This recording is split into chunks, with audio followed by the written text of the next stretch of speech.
Olá, muito boa tarde para você, seja bem-vinda, seja muito bem-vindo. Está no ar o Pauta Aberta desta quinta-feira, dia 28 de julho de 2022.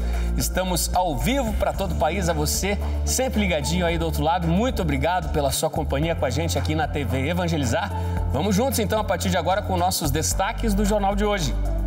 A Petrobras anuncia pela segunda vez em 2 semanas redução no preço da gasolina nas distribuidoras. A redução média prevista será de 15 centavos por litro e logo será percebida pelo consumidor. Uma operação de combate ao trabalho análogo à escravidão, considerada a maior já realizada no país, fez o resgate no início deste mês de julho de pelo menos 300 pessoas, depois de vasculhar as situações precárias em ambientes de trabalho em 65 municípios de 23 estados brasileiros. O resultado desta operação foi divulgado nesta quinta-feira na Procuradoria-Geral da República, em Brasília. No Dia Nacional da Luta contra as Hepatites, o destaque é uma campanha do Ministério da Saúde que tem como objetivo dar alerta à população sobre a importância do diagnóstico precoce dessas doenças. O Pauta Aberta mostra hoje também a passagem do Papa Francisco à cidade de Quebec, no Canadá, com mais pedidos de desculpas formais aos descendentes de indígenas tão oprimidos ao longo da história do país. E a gente traz ainda uma reportagem especial sobre o Dia do Agricultor, com o olhar das novas gerações diante dos desafios pela frente que eles têm para garantir o crescimento deste nosso Brasil rural. Fique ligadinho com a gente, o Pauta Aberta desta quinta-feira já está no ar.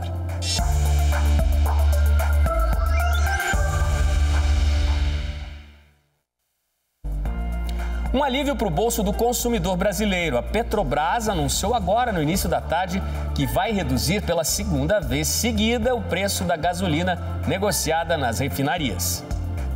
O novo valor vai começar a valer já a partir de amanhã. O preço médio do litro da gasolina vai passar de R$ 3,86 para R$ 3,71, uma redução de 15 centavos por litro. Na semana passada, a Petrobras havia reduzido o valor do combustível em 20 centavos. Com essa nova redução, o valor do combustível ficará abaixo do preço que estava sendo comercializado em maio deste ano, aproximadamente R$ 3,86. O consumidor logo vai perceber a redução do valor nas bombas. Além do preço da Petrobras, o valor final da gasolina tem adicionados impostos e também a parte das distribuidoras e dos revendedores. Em nota, a empresa informou que a redução acompanha a evolução dos preços de referência e que a Petrobras é coerente com os valores cobrados e que busca o equilíbrio com o mercado global.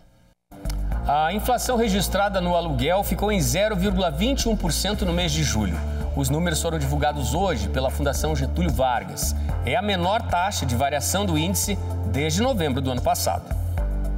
O índice divulgado hoje ficou abaixo do registrado em junho, sinalizando queda, e é a menor taxa desde novembro de 2021.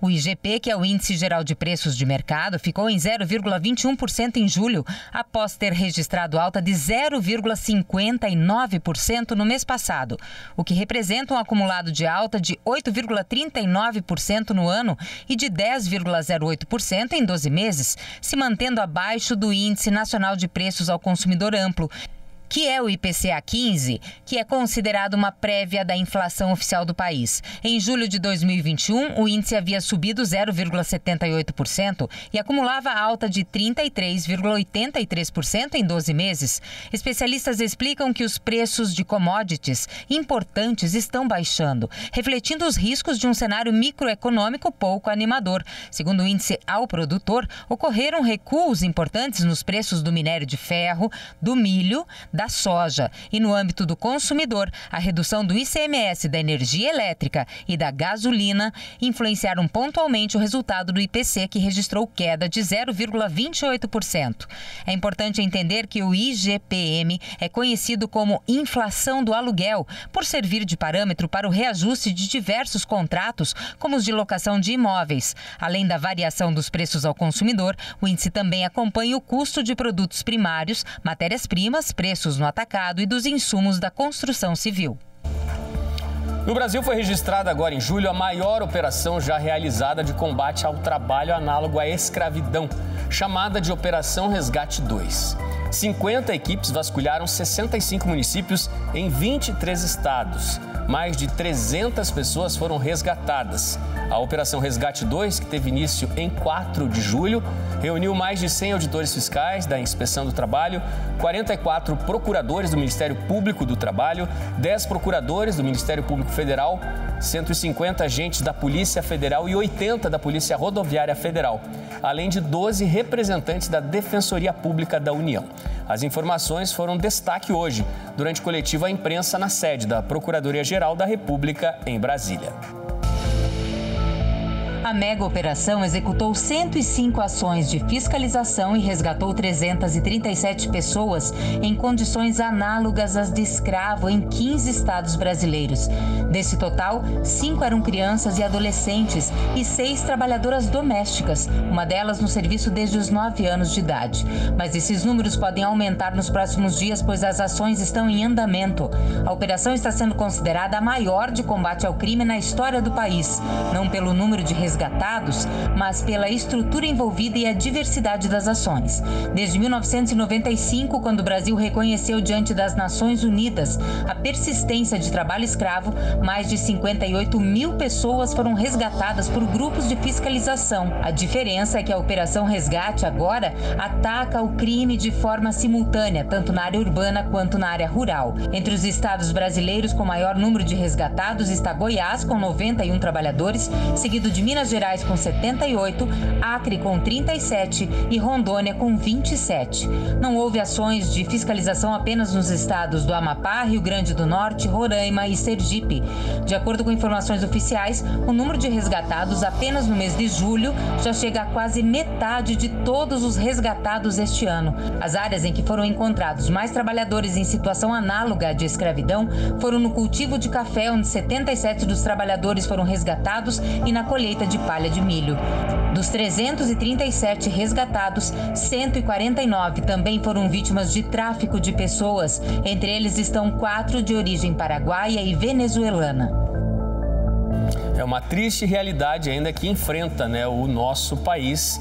Em vários estados aí, esse quadro triste de trabalho análogo à escravidão que precisa sim ser combatido, e operações como esta, divulgada hoje pela Procuradoria-Geral da República em Brasília, sim, são muito importantes, porque vai contrário a esses crimes de trabalho escravo. Desta vez, a Operação Resgate, ela ocorreu no mês de julho por causa da celebração do Dia Mundial de Enfrentamento ao Tráfico de Pessoas, o que acontece neste sábado, 30 de julho.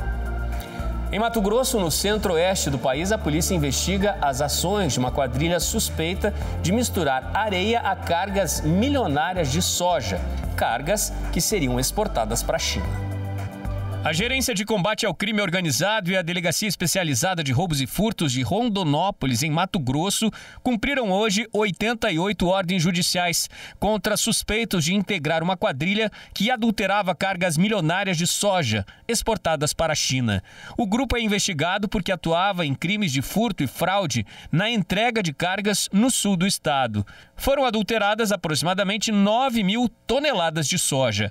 As investigações mostram que a quadrilha é formada por empresários do ramo de transporte e comércio de grãos, agenciadores, motoristas de caminhões e funcionários da empresa que teve a carga adulterada e parte da soja roubada. São pelo menos 30 pessoas envolvidas nas ações criminosas. No total, a polícia saiu hoje para o cumprimento de 25 mandados de prisão preventiva, 32 de busca e apreensão domiciliar, além de 31 ordens de sequestro de bens nas cidades de Rondonópolis, Pedra Preta, Diamantino e também Cuiabá, todas em Mato Grosso. A operação faz parte da terceira fase da investigação, que começou em março do ano passado. Nela, 10 pessoas haviam sido presas por receptação, roubo e adulteração de cargas agrícolas, de soja e milho. As investigações revelam também que os criminosos atuavam em Rondonópolis desde 2020. O prejuízo estimado até agora, segundo a polícia, diante de tudo que foi roubado, chega a 22 milhões e meio de reais. Os indícios ainda são evidentes de que a atividade criminosa continua, estruturada a partir do esquema montado pela quadrilha alvo da operação de hoje. As investigações continuam. Um golpe financeiro aplicado no mercado de ações está sob investigação da polícia e da Receita Federal. A Operação Traders foi deflagrada hoje para desarticular um grupo criminoso que atuava no sistema financeiro. Os criminosos também mobilizavam as chamadas pirâmides financeiras em várias cidades do Paraná e também no interior de São Paulo. A Justiça Federal determinou o resgate de automóveis, imóveis e também de criptomoedas. O grupo é suspeito de ter arrecadado mais de 200 milhões de reais das vítimas com a falsa promessa de investimentos em bolsas de valores em operações de day trade. Além do Paraná, a organização operava também nos estados de Santa Catarina, São Paulo e Rio de Janeiro. Os investigados se apresentavam como traders para captar economias de vítimas a pretexto de aplicar os recursos no mercado de valores mobiliários. Na prática, além de não aplicar na Bolsa de Valores, o que era aplicado virava prejuízo. As operações eram feitas por pelo menos 22 empresas não autorizadas pela Comissão de Valores Mobiliários, a CVM, a captar recursos e realizar investimentos no mercado. A partir disso, a líder do esquema, que morava em Umuarama, no Paraná, passou a dissimular o objeto fictício das empresas, tendo apresentado aos clientes a alegação de que iria migrar de operações em bolsas de valores para a criação de um banco digital e que deste novo empreendimento conseguiria honrar os contratos de pagamentos de valores, sempre com uma oferta tentadora e muito acima do que o mercado real oferecia.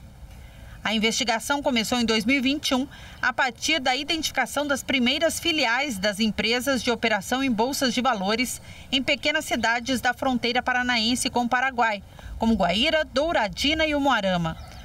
O que chamou a atenção é que os líderes do esquema usavam veículos de luxo, praticamente novos na região de fronteira, o que era incompatível com a renda declarada. Os valores aplicados pelas vítimas variavam de R$1.000 e não tinham limite máximo. Vale destacar que algumas pessoas investiram cifras que ultrapassaram R$1 milhão.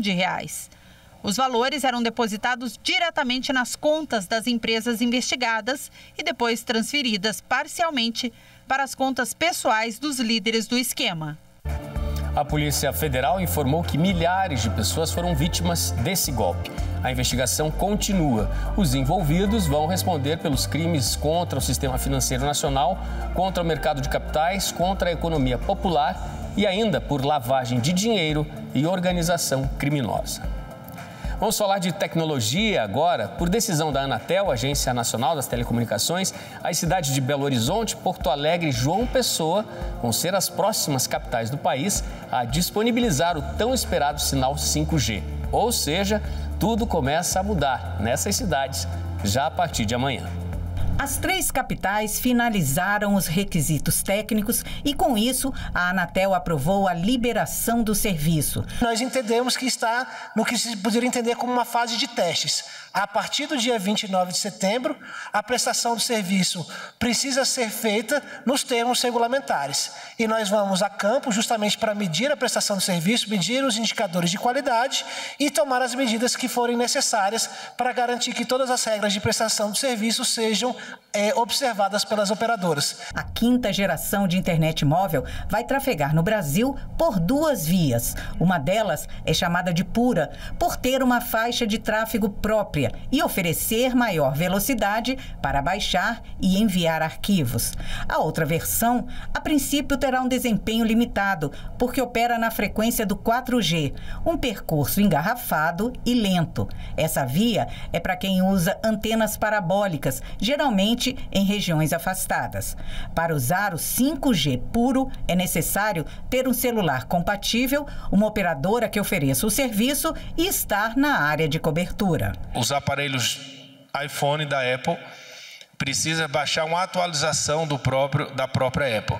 Eu e o presidente Baigorre estamos indo na terça-feira, na própria Apple, lá em Palo Alto, pedir para eles que eles agilizem essa atualização para que a gente possa já ter o 5G funcionando standalone na Apple. Dos outros aparelhos, por exemplo, a Samsung, a maioria dos aparelhos já funcionam com o standalone. Outros talvez tenham que trocar o chip para ter o 5G standalone, mas o non standalone ninguém vai precisar trocar chip. A tecnologia 5G desembarcou primeiro em Brasília no começo deste mês. A capital federal serviu como piloto e vem sendo monitorada pela Anatel, que criou um grupo com a missão de acompanhar possíveis problemas. Veja a seguir, neste Dia do Agricultor, 28 de julho, uma reportagem especial revela quais os desafios das novas gerações para garantir a força desse nosso Brasil agrícola.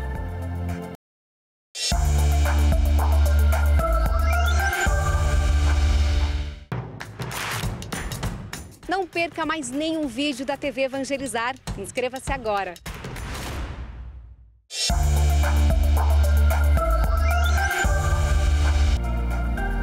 Pauta Aberta está de volta para esse segundo bloco. Estamos ao vivo para todo o país. São 4h54 da tarde agora.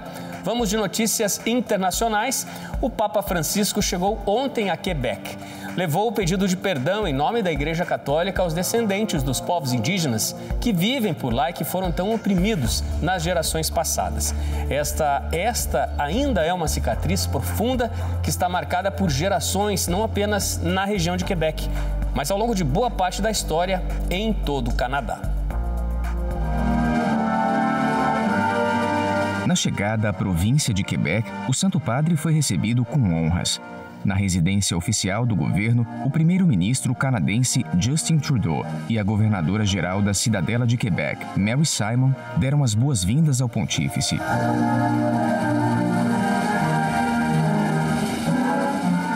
Na sequência, na presença de autoridades civis e líderes indígenas, o primeiro-ministro fez referência ao pedido de perdão feito pelo Santo Padre às comunidades indígenas canadenses pelos abusos cometidos pela Igreja contra essas populações. Trudeau disse que pedir perdão não é o fim da questão, mas um ponto de partida. A reconciliação é responsabilidade de todos nós. Os sobreviventes e os seus descendentes devem estar no centro de tudo o que fizermos juntos no futuro. Convoco os canadenses e as instituições a continuarem trabalhando em conjunto com os povos indígenas para conseguir um futuro melhor para todos. Já a governadora-geral, que se tornou a primeira líder indígena a ocupar o cargo, disse que os povos indígenas continuam mostrando ao mundo que, apesar dos desafios que possam enfrentar, farão isso com dignidade e determinação.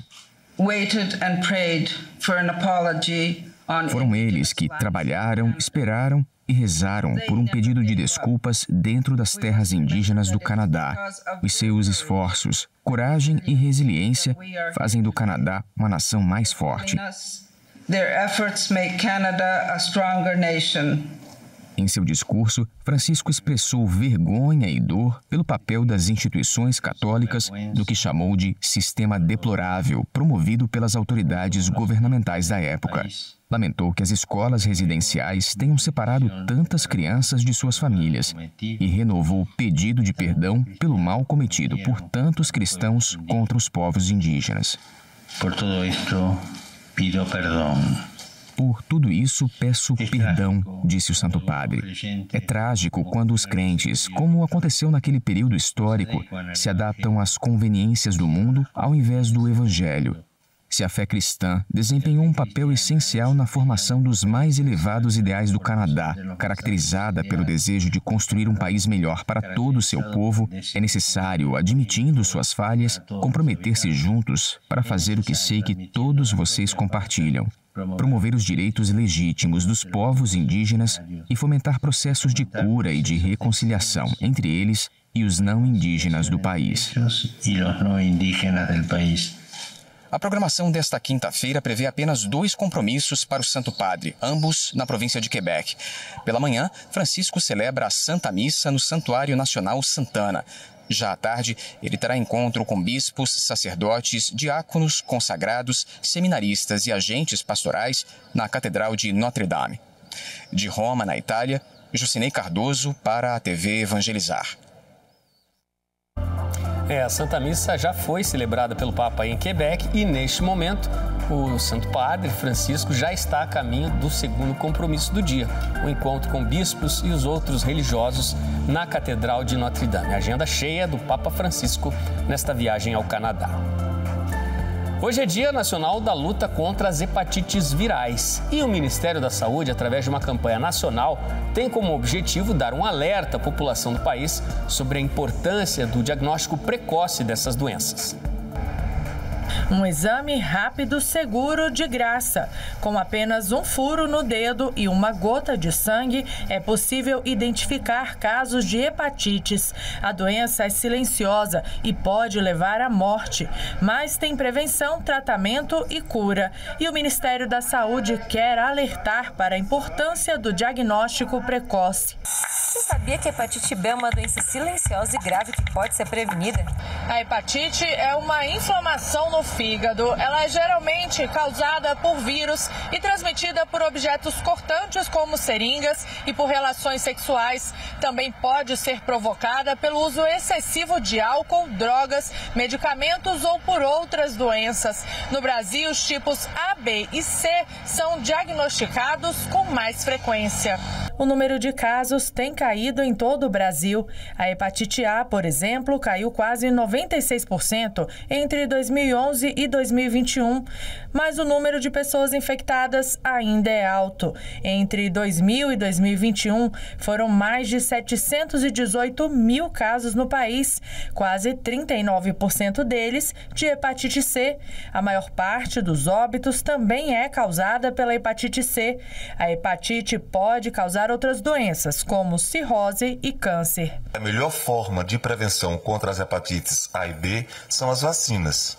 E este Ministério e o SUS disponibiliza gratuitamente as vacinas para hepatite A e hepatite B, conforme o calendário vacinal. O Brasil faz parte de uma ação da Organização Mundial da Saúde para eliminar as hepatites virais até 2030. Recentemente, passou a oferecer novos remédios contra hepatites B e C, tudo pelo SUS. Futebol, na primeira noite decisiva de quartas de final da Copa do Brasil, no Maracanã lotado, o Flamengo pressionou, mas não saiu do zero diante do Furacão. Em Goiânia, o Corinthians saiu atrás no confronto contra o Atlético Goianiense. No Antônio Ascioli, o Atlético Goianiense recebeu o Corinthians e os donos da casa saíram de campo com a vitória. Jorginho marcou o primeiro do Dragão e Léo fez o segundo. Do lado do Corinthians, o Timão até tentou diminuir o marcador, mas não conseguiu e o placar ficou assim no Antônio Ascioli. Atlético Goianiense 2, Corinthians 0. No jogo da volta para se classificar, o Corinthians precisa vencer por pelo menos 2 gols de diferença para levar a decisão para os pênaltis. Em caso de empate ou nova vitória, o Dragão se classifica para as semifinais da Copa do Brasil. A partida está programada para o dia 17 de agosto. E no estádio do Maracanã, mais de 67 mil pessoas acompanharam o confronto entre Flamengo e Atlético Paranaense. O duelo de rubro-negros começou movimentado e com o Mengão tomando conta das ações da partida e criando inúmeras chances, que pararam no goleiro Bento e na trave. Do lado do rubro-negro paranaense, o time comandado por Luiz Felipe Scolari se manteve firme e sólido na defesa e segurou o 0-0 fora de casa. A partida de volta está programada para o dia 17 de agosto na Arena da Baixada, em Curitiba. Novo empate leva a decisão para os pênaltis e quem vencer se classifica para a semifinal da segunda maior competição do futebol brasileiro. Essa noite também vai ser movimentada nos gramados. Outras 2 decisões começam pelas quartas da Copa do Brasil. Veja os jogos. E na sequência das quartas de final da Copa do Brasil, hoje às 8 horas da noite no estádio do Morumbi, tem São Paulo e América Mineiro. Um pouco mais tarde, às 8h30 da noite na Arena Castelão, tem Fortaleza e Fluminense. Quem passar do confronto entre São Paulo e América joga contra o vencedor de Atlético Paranaense e Flamengo. E o classificado do confronto entre Fortaleza e Fluminense joga contra o vencedor do confronto entre Atlético Goianiense e Corinthians. E a Fórmula 1 começa a se preparar para o adeus a um dos grandes astros das pistas na atualidade. Sebastian Vettel vai se aposentar. O anúncio feito nesta quinta-feira pegou muita gente de surpresa no mundo do automobilismo.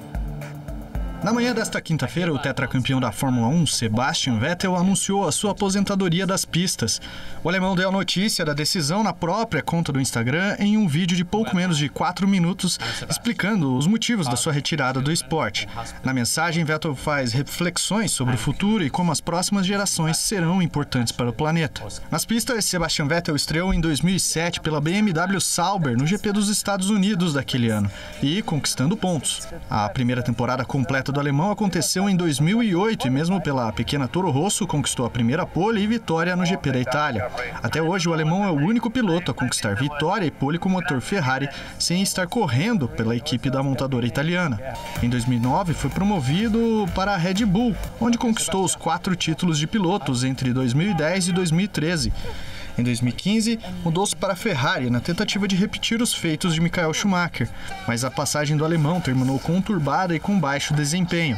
A última vitória veio no GP de Singapura de 2019. Vettel mudou-se para Aston Martin em 2021, onde conquistou mais um pódio no GP do Azerbaijão do ano passado. Nesta temporada, o tetracampeão ocupa a 14ª colocação no campeonato e teve como melhor resultado um 6º lugar no GP do Azerbaijão. Vettel anuncia a aposentadoria como o 3º maior vencedor da história da Fórmula 1, com 53 vitórias, atrás de Michael Schumacher e Lewis Hamilton, e como o tetracampeão mais jovem da categoria. Hoje, dia 28 de julho, é dia do agricultor. Na reportagem que a gente traz agora, destaque para os desafios das mais novas gerações que estão construindo o futuro do Brasil agrícola. Nossos repórteres foram a Campina Grande do Sul, na Grande Curitiba, e trouxeram de lá as histórias de jovens agricultores conectados, de olho nas tecnologias e também apaixonados pela vida no campo que decidiram investir na agricultura orgânica. Hoje, eles são trabalhadores rurais que chegaram a conhecer a rotina na cidade, estudaram, mas que preferiram voltar para levar a vida e trabalhar onde cresceram. Com vocês, mais um pedacinho tão importante do nosso Brasil rural.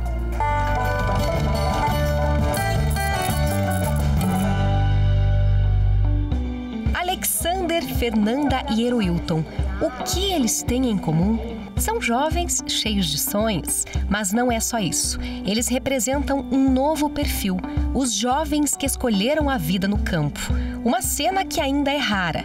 Hoje, 60% dos moradores da zona rural têm entre 30 e 59 anos e apenas 5% têm menos de 30 anos. Mas, aos poucos, esse cenário tem mudado. A chegada das novas tecnologias e a necessidade de se destacar em um mercado mais moderno e competitivo reforça a importância da presença dos jovens no campo e torna imagens como essa cada vez mais comuns. O Alexander chegou a atuar em uma área diferente, estudou medicina veterinária, mas voltou para a cidade de origem e abraçou a oportunidade de coordenar uma cooperativa agroindustrial. Eu acabei voltando aqui para Campina Grande do Sul, a gente encontrou o cenário da cooperativa precisando de mudanças e houve a indicação do meu nome. E acabei topando esse desafio. A cooperativa precisava mesmo de um sangue jovem. E era isso que a gente foi atrás. Com a vivência com os colegas de colégio agrícola, da medicina veterinária, fui buscar eles também, que sabia que também tinham aquela vontade dentro deles de estar participando de maneira direta nesse processo da agricultura familiar. Então, muitos colegas, muitos conhecidos da minha geração, até mais jovens do que eu, acabaram vindo fazer parte da cooperativa. O Eroilton é um dos cooperados. Mesmo muito jovem, quis resgatar as origens da família e investiu no cultivo de orgânicos. Por volta de 2015, começo de 2015, eu comecei a restaurar essas raízes que tinha na minha família, né? Do campo, da produção, principalmente da agricultura, né? A minha função na propriedade hoje é como se fosse um administrador da propriedade. São em torno de 4 pessoas, né? E tem um colaborador, no total de 5, né? A Fernanda também trabalha na cooperativa. Formada em História, não pensou 2 vezes antes de mudar completamente de área. Eu estudei sempre na escola pública, então sempre tive essa vontade de ingressar nesse universo do agro, estar junto nisso, porque sempre cresci tendo contato, plantando em casa, ajudando a mãe com a horta. Então, era uma vontade minha. É claro que a pouca idade trouxe muitos desafios, mas nada foi capaz de desanimá-los. E o apoio da família só fortaleceu a decisão. É muito gratificante ver o pai feliz com isso, vendo que o filho está seguindo os passos. Eu me sinto muito feliz com isso, quando percebo neles a felicidade de estar com a família, mantendo as tradições, mantendo o cultivo, sem perder a essência. Eu acho que esse é o que mais me trouxe até aqui. Ficar próximo deles, não só deles, de tudo que isso que é o que o sertanejo representa hoje na nossa região. E assim, com esse espírito jovem, a cooperativa continua crescendo. Os produtos que saem daqui já chegam a 6 municípios do Paraná. E eles garantem que esse é só o começo. A gente vem com um olhar diferenciado. A gente viu como que estava sendo feito no passado e a gente sabe como o mundo está mudando hoje. Né? Querendo ou não, a gente está ali mais perto das tecnologias, do que o mercado está pedindo, o que está surgindo. O futuro começa hoje. E pensando nisso, a gente tem algumas linhas de trabalho em cima dele. Uma delas é implementar mais o cultivo dos orgânicos na nossa cooperativa. Hoje, 17 cooperados já são certificados, expandindo o mercado da cooperativa além da merenda escolar. Então, hoje a gente já trabalha com a entrega de cestas orgânicas na região de Campina Grande do Sul, buscando incentivar cada dia mais que os nossos jovens fiquem no campo, vivam do campo e sejam felizes no campo.